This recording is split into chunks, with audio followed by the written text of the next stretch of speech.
Um, but when I do meditate, you hear all this noise, and he said, "Well, I said that the other day. Why did I say that? I want to watch some TV tonight. We gonna have dinner. What do I do? I better turn that on." He's just like, "What? Are you shut up?" So I just when he starts to pipe up, I just whatever, mate. I'm just like, yeah, okay. But I'm really pleased that my books, the reviews that I get are brilliant, and they're from source. They are from kids. They're from kids of that age group, and they are brutal with their feedback if it's no good. But I get some fantastic, and that's what it's all about for me. And it's about um, hit, hitting that rich vein, and I'm on it by the sounds of it. So I'm really pleased. But when it comes to criticism, uh, you can listen to it, but it won't do you any good. And also you should follow your own true path. Like you said, Michael. You write some brilliant stuff, and it doesn't matter what people think about it. And if you like it, and it's and these characters are effectively your babies. And they're with you, aren't they? And they're part of you because you've put something in them. You've brought them. You've breathed them to life. So it doesn't really matter what other people think. I agree entirely, but bad criticism can be hard to take, can't it? So Oh yeah. you obviously handled it very well. I'm Well, you say impressed. that. Not always. Depends who it's coming from. Yeah. Who it's coming from. Yeah. We I have think to it's be worse if right. it comes from people Yeah. like family or something like that. That's when your hackles really rise because you think, "Excuse me, this is my life's work. You're supposed to love me. Can't you say nice things?" So yeah. Okay, Lucia, your turn. Yeah, I feel as if they are talking bad about my kids. Mm. My little kids, yeah, it's difficult. But as you said, we have to develop thick skin to be able to breathe in, out, and then relax and say, no, nothing is going to affect me. I'll keep writing, and that's all. So, Michael, how does any kind of criticism affect your creativity? In the early days, I was very obsessed with it, I'll be honest, and I found it very difficult to take on board. Like Liam said, if it was constructive and it was right, that's okay. Mm. I did find there were lots of authors or would-be editors that would criticize a book. One of the books I have written is a true life story called Just 5 More Minutes. That's the very, very first book I ever wrote. And I can tell you now that the formatting of it, the grammar, the punctuation is definitely not perfect. Mm. I've had many opportunities to go back and now get it done. I've got an editor now, but to go back and get it all sorted. But it's become a bestseller, and people like it because it comes in that form, and it's as honest as you could get and goes straight to the heart. That's interesting. So I'll never alter that. There is a worrying trend that's coming through now, and God forbid, hopefully it doesn't happen to you, with the One Chronicles. I mean, all the reviews, touch wood, have been fantastic. Then I had a review, gave me 1 star, and this guy was pulling it to pieces, really. And I thought, is he talking about my book? I can understand some, but it was really bad. Cut a long story short, there are now people who will go out there, give you a 1 star, very bad report, then contact you sometime later and expect you to pay them for them to remove.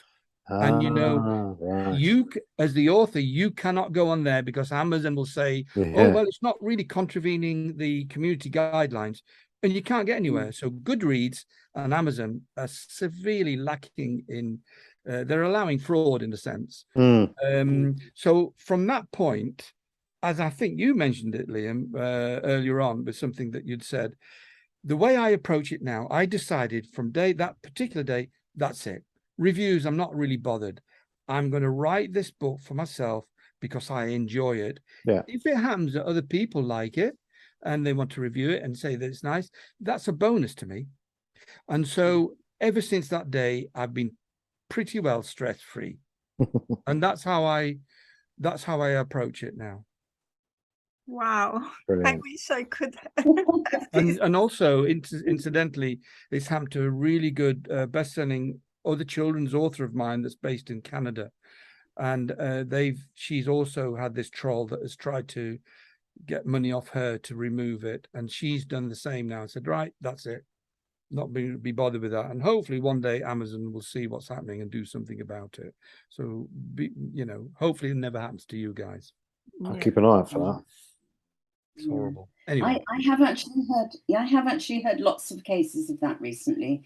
It's very worrying, isn't it? Because you kind of, it's not nice, but well, there's I nothing you guess can it do goes. about it. I think as the author, that's the problem.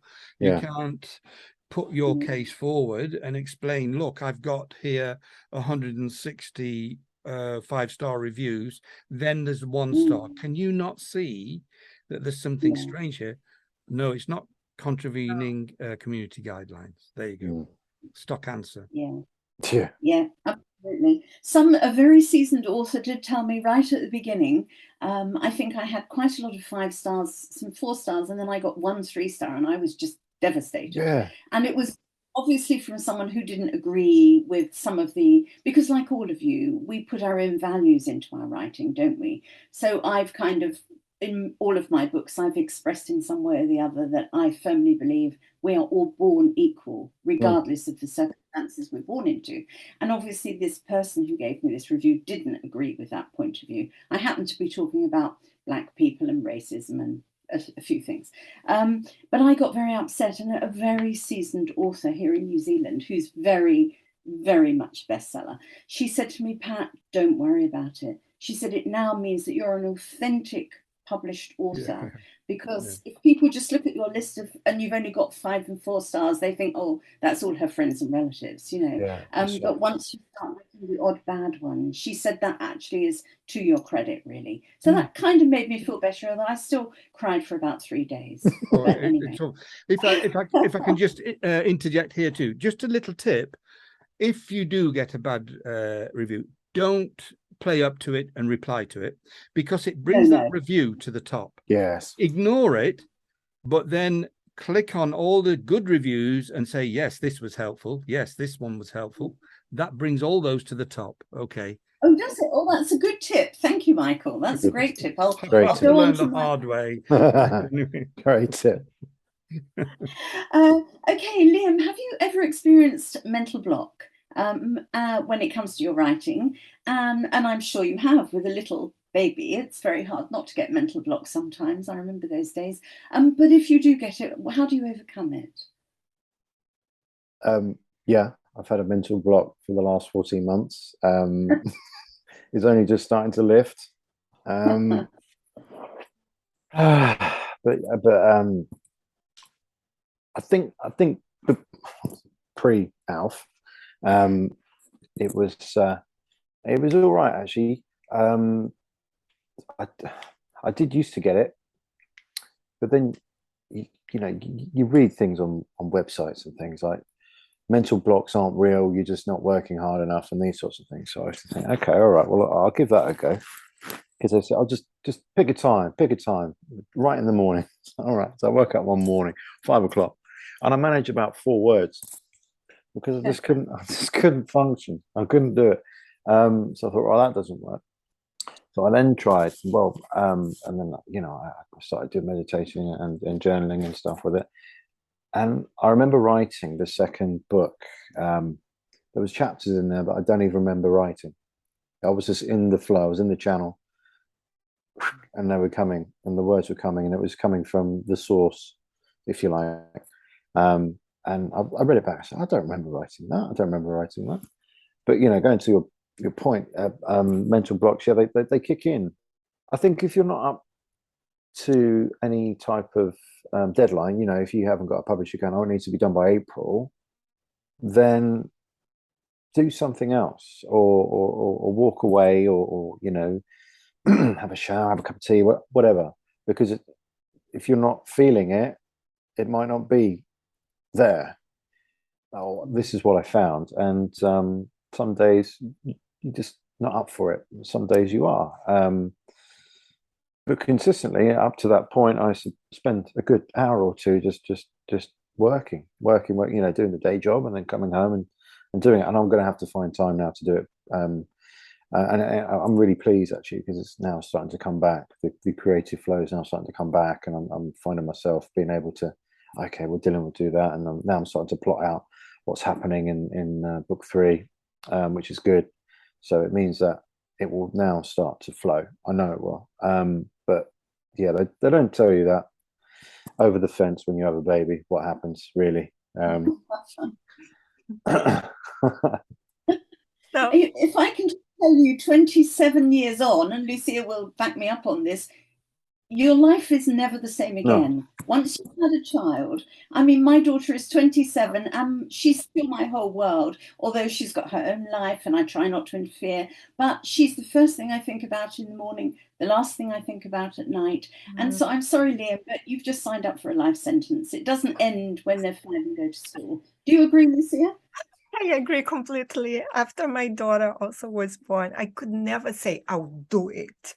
I used to say maybe, because it depends on how they are feeling and many other things. But writer's block, I always have writer's block, but I go for a walk because walks are great. Walks are really good for that.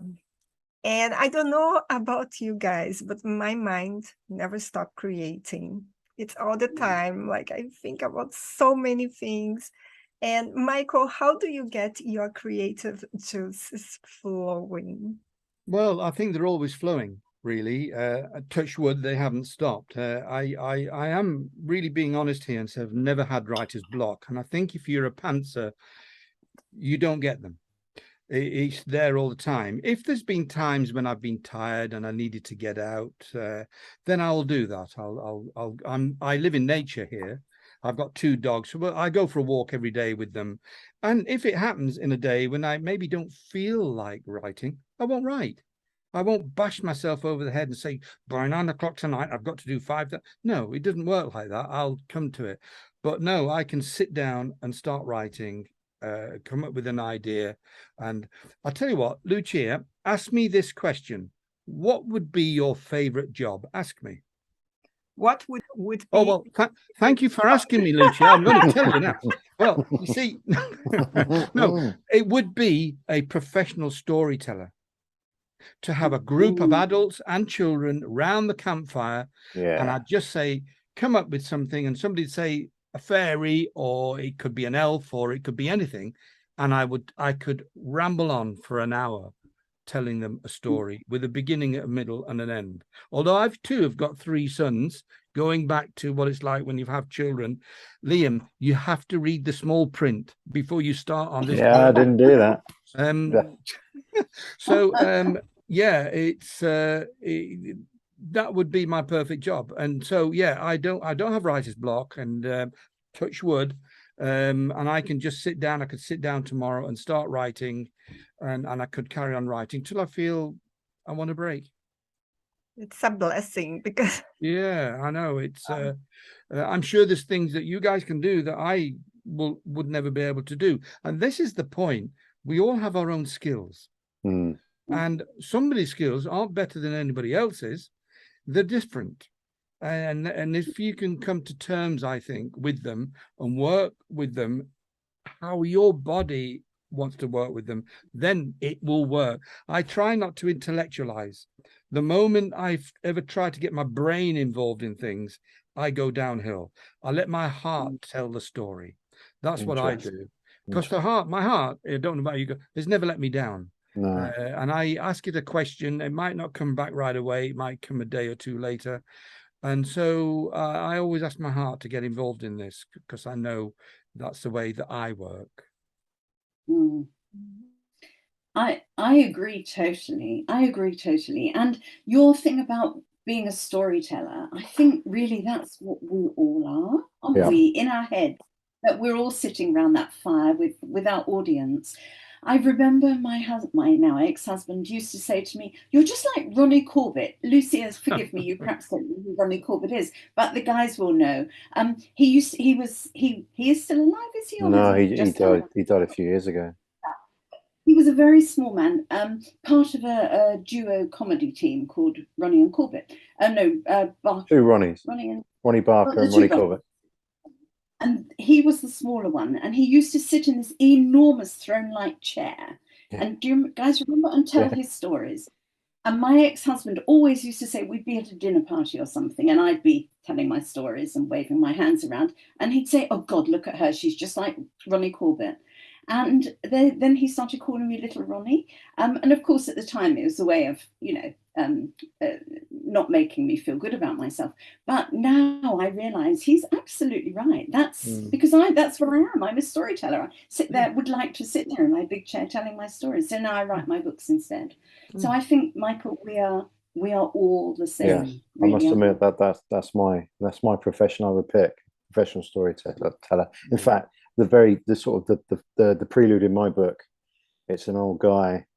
Well, it's Dylan, basically, in his 80s, 90s, whatever he is, but he's an old wizened old man, and he's relaying the story, and that's where it begins. And he sort of comes from the lighthouse and walks down. The kids are running around his feet, all excited, and then he trots out to the front, and there's a big fire going, and he then opens up a big leather-bound book, and that's where it begins. Because I'd love to do that. I'd love to sit there and tell a crowd, a story.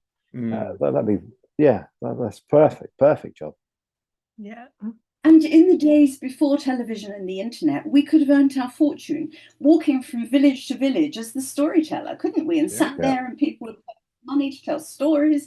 And we're just the modern versions, really. And how lucky we are, so lucky to have the opportunity, I think, to do this, aren't we? Yeah. Anyway, as an author myself, I know how wrapped up we get in our own work. Liam, how do you balance your personal life, now with your baby, with your creative projects? Because that must be quite tricky. Yeah, I mean, I kind of said it in the previous point, but it's tough. It's really hard. And it is getting easier. It's slowly getting easier. But it's really not ideal. And also we're moving as well, so my safe haven, my space isn't there to sit down and write. There's always something to do, and but it will come back. And my creative projects will be tackled with a vengeance as soon as we land and we settle in. Because Dylan's been sat there too long in book 3. He's tapping his watch. Yeah, so cute. I saw him. So, Michael, what about you? How do you balance your personal life with your creative project? Well, I guess I've got a fitness brand called Ket Fusion, and I started that maybe about 8 years ago as well. And it's a fitness brand that is number 3 in the UK. We've got in 2 of the European countries, and I've got 2,500 instructors now. So that keeps me fairly busy. I'm not doing 19 classes a week now myself, presenting them, because, as an actor, if you present a fitness class to a group of, say, 30 ladies, you're on stage. I'm always acting.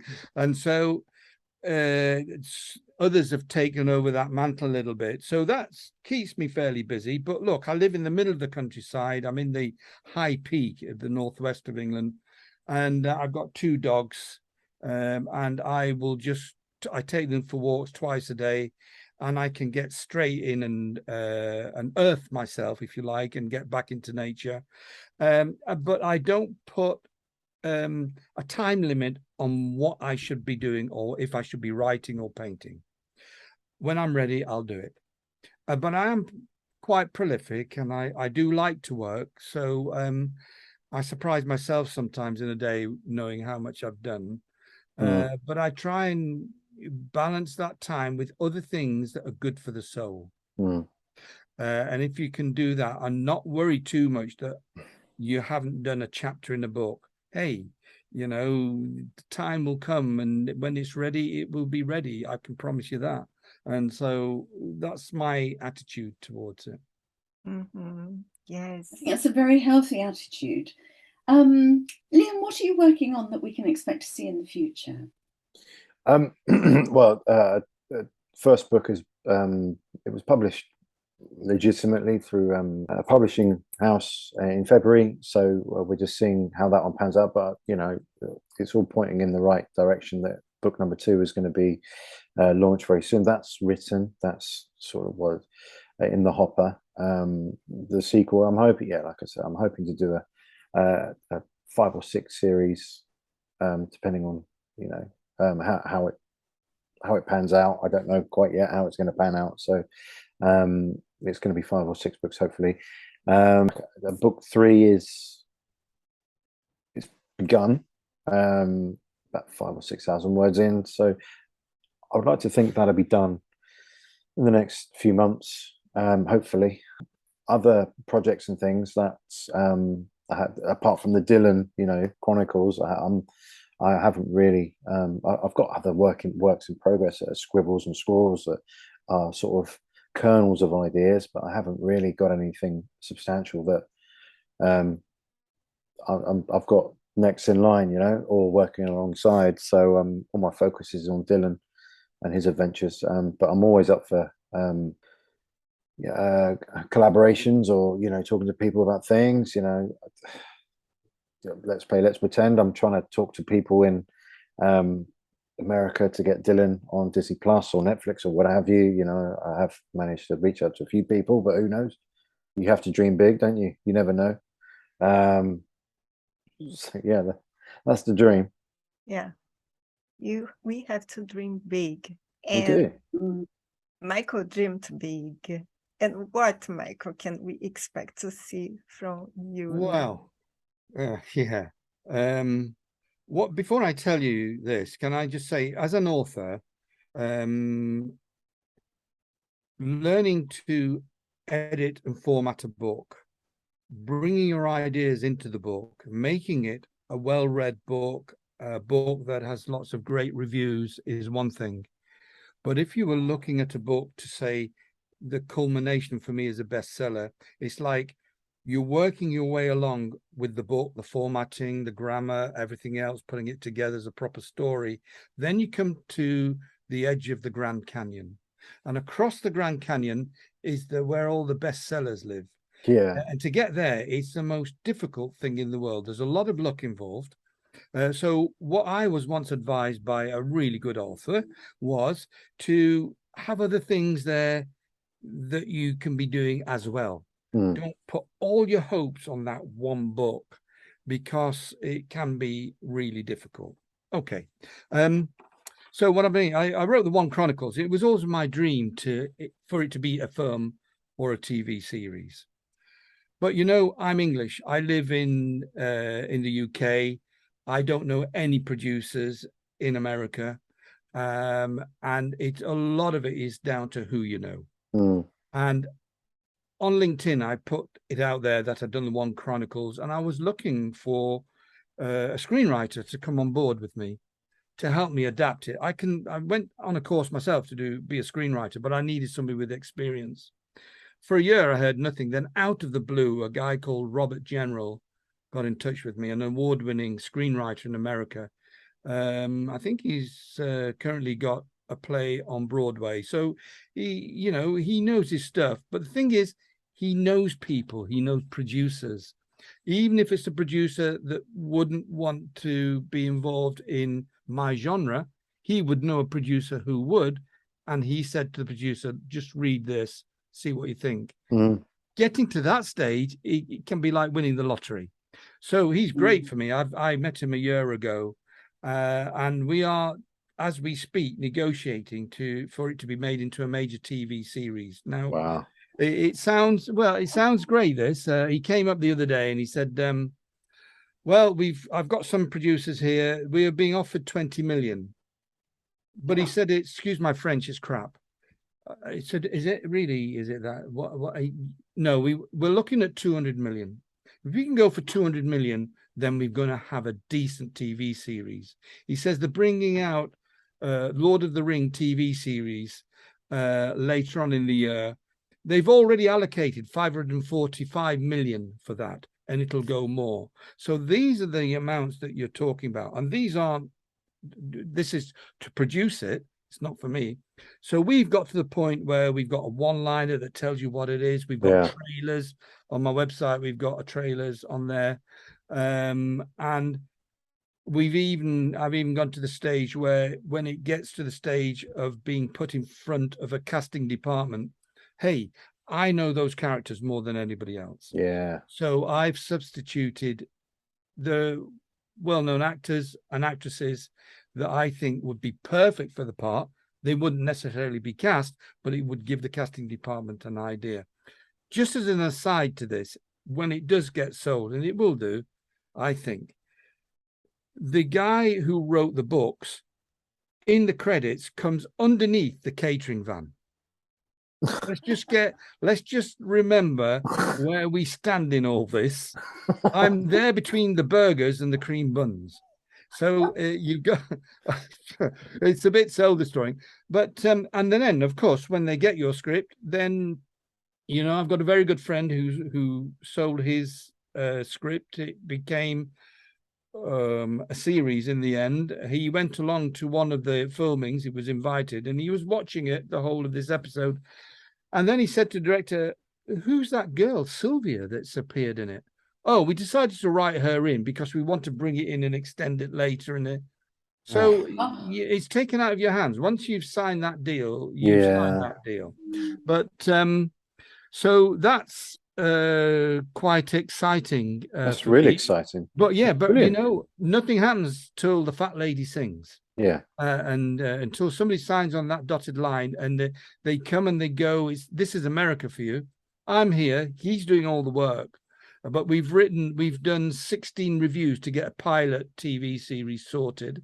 Right. And it is nothing. Have you ever read a book, gone to see the film at the cinema and thought, you know what? It's nothing like the book. Yeah. Now I know why. Yeah. Because the book is the written word. It's not action, and you need action in a film. Yeah. And so I've learned a tremendous amount of knowledge by following this. So we've rewritten it. The main characters are there. Luckily, the screenwriter loves my books, so he loves the characters in it, and so that's definitely to my advantage. So it's a waiting game as far as that goes. As an aside, this is just how you can go off on tangents. While he's been busy working on that, I decided to be a foster carer. I've got 3 boys and they've moved out, and I thought, shall I be a foster carer? And then no sooner had I gone through the 3 or 4 month courses to become a foster carer, I was 2 weeks on being signed off when both sons moved back home. So suddenly I've got no room now. So I thought, what can I do? This is 4 months ago. The last time I had an art brush in my hand was 40 years ago, doing my A-level art. So I started painting. I've done 7 commissions, 2 of them in America, 1 for a huge medical center. I've sold a load of paintings, and my writing has had to stop because I'm enjoying the painting, but I know I'll come back to it. I started to write a raunchy vampire book. I wanted to write a vampire book. I don't research the books, but this one I did. I read 50 Shades of Grey from front to finish, just to get some idea of the raunchiness I could put in this. And I've written the prologue, and it's ready to go back to it. So I think maybe this coming week, I'm going to start going back into the writing. One thing is for sure, writing books is a lot less messy than painting with acrylic paints. I can tell you now. I bet. People feel sorry for me when they see me out with all the paint all over the place. So, that's where I am. And I'm still involved with various schools. I go in to help children. I do writing classes, and I'm involved with a private school called GEMS in Dubai, and also a model school, which is in northern Croatia. And I'm working with them there too, with the children. And we have these conversations about how do you put a book together, and I really enjoy that. It's a great feeling And I had one child who actually, she's grown up a bit now and she's left. And she said, I want to tell you something. This is a Croatian girl. And she said, you really helped me and you gave me the inspiration to not give up. Now that to me is like, that's everything, isn't it? It's worth more than money to Yeah. me. And I thought, wow, that's really what I wanted to hear. Yeah. You know, so. That's wonderful. I'm Phew, exhausted. brilliant. listening to I'm you, sorry, but yeah, you're- I need a drink. It's been such a joy to talk to you both. Thank you so much for joining us Thank today. you. Thank you. Sadly, that's all we've got time for, but I'll hand over to Lucia to say goodbye. But thank you. It's been so good to meet you. And if you want to connect on Instagram or Facebook or anything, I'd be very happy to do that. I'm just patbackley.com. Thank you, Pat. Thank you very much for being here with You're me. welcome. I would like to thank our amazing guests for joining us today. Liam, thank you very much. And also, yes, Michael. Thank you. Thank you to all of you. Thank you very much. Yeah, thank you for your time and sharing your insights with us. We will have all of your information available on wordauthors.org and our website, luciamatuonto.com. So you can find more about these great authors' books. So thank you very much for watching the RV Book Fair, and we will see you next time.